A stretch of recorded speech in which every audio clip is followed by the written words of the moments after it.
Getting a real estate license can take months or even years, but over the last 2 years, I've been helping people pass their exams in as little as 3 weeks and become realtors in as little as 4 to 6 months. And so I'm here to tell you that it's totally doable. You just got to be doing the right things. So in this video, I'm going to break down exactly everything you need to know to pass your courses and become a realtor as soon as possible. I'm going to start by diving into two main phases that you need to know. And that's the pre-registration phase and the post-registration phase. Now, the pre-registration phase is actually where you want to get your real estate license, but that's a matter of going through courses. So you got to buy courses and you got to pass exams.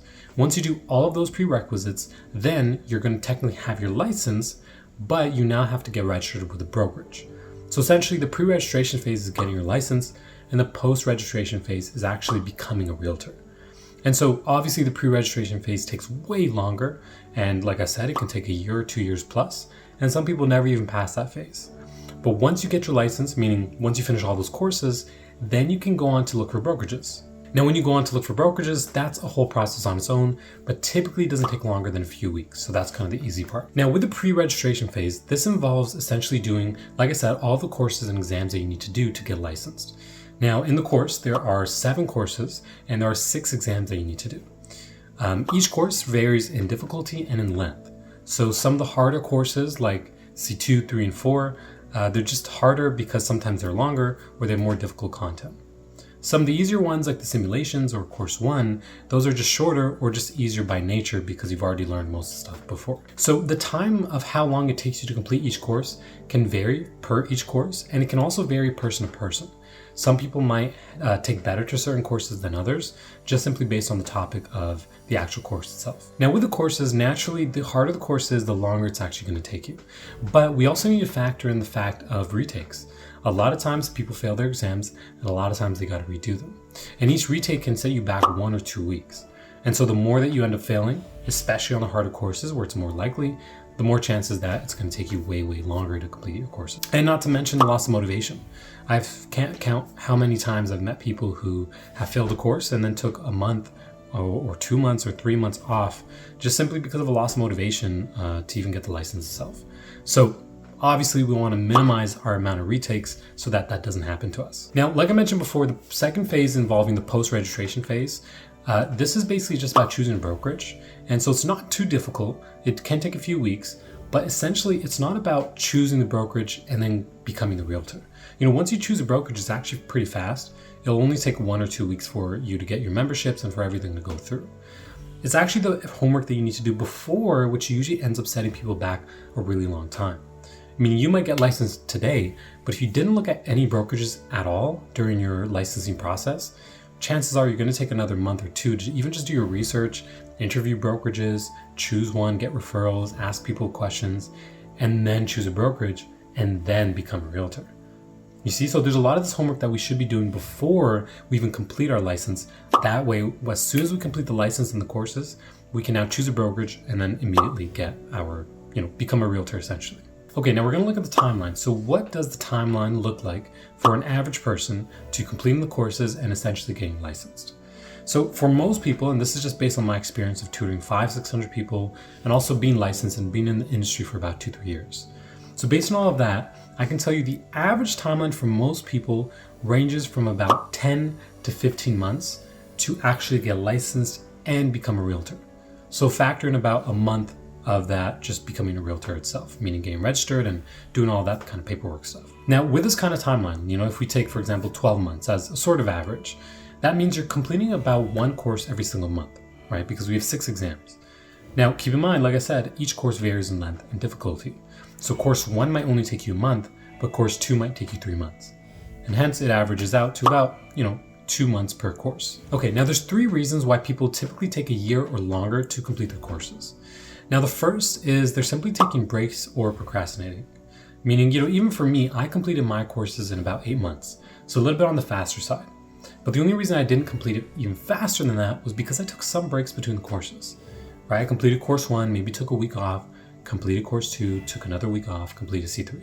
So I kind of took some break in between just to give myself some breathing room.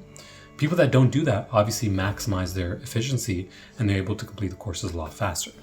Now, the more breaks you take in between the courses, or the more you procrastinate for whatever reason, the longer it's going to take you. The second reason is a lot of the time people are not actually studying for the courses.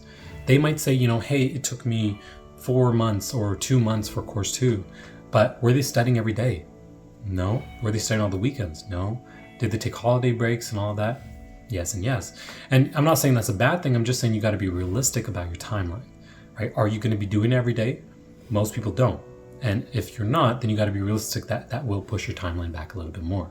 When I did my courses, I was very focused, right? Like course 1, I completed in 5 days. Insane, right? And I'll put the link to the video here, but that's because I was studying so long and so many hours and I knew exactly how to study. Now, the final reason, number 3, is failing and retaking your exam. So like I mentioned before, even I failed course 3 one time. And when I ended up failing course 3, it sets you back by at least 1 to 3 weeks because you got to review all the stuff that you failed, the stuff that you did wrong. You got to review topics in general just to make sure you brush up on them, you don't forget. And then you got to retake the exam. So depending how long it takes you to review, minimum 1 week to book out the exam, but sometimes takes people another 2 or 3 weeks on top of that. So the more you fail, the more retakes you take, and the more it's going to push back your timeline. Okay, so now that was the average timeline. So what does the faster timeline look like? So on a faster side, we're going to look at completing the courses within about 6 to 8 months. And so instead of doing 1 course every 2 months, we're going to cut it in half and do 1 course every month. Now, like I said, every course is different in lengths, but ideally what this would look like is you're doing every course within about 3 to 4 weeks, right? Some will take 3 weeks, some will take 4, some might even take 5 or 6, but you want to make up time for the harder courses by being efficient and by doing the simulations really quickly. So there's a few things that you can do to speed this up. One is you want to take as little breaks as possible between courses. As soon as you finish course 1, start the next course. It's going to maximize on your knowledge, so you won't have to do so much review, and it's also going to minimize that amount of time that you take. Second is you want to minimize retakes. This means that if you need to take a few extra days to get it on the first try, take a few extra days. This is kind of where people kind of end up rushing and they end up failing more than they would like to. And that can set you back by 1, 2, or 3 weeks. And third, like I said, course 1 might only take 3 weeks, but course 2 is likely to take you 6 or maybe 7 weeks, right? Even on the faster side. However, to speed this up and to kind of average all the courses out, ideally, simulations can save you a lot of time.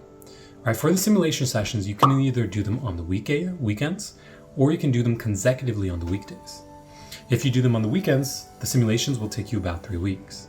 If you do them on the weekdays, it will take you only 1 week.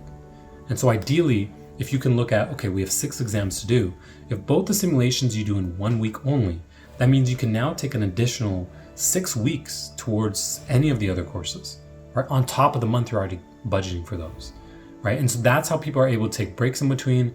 They're not burning out. They can still, have time for their kids and other hobbies.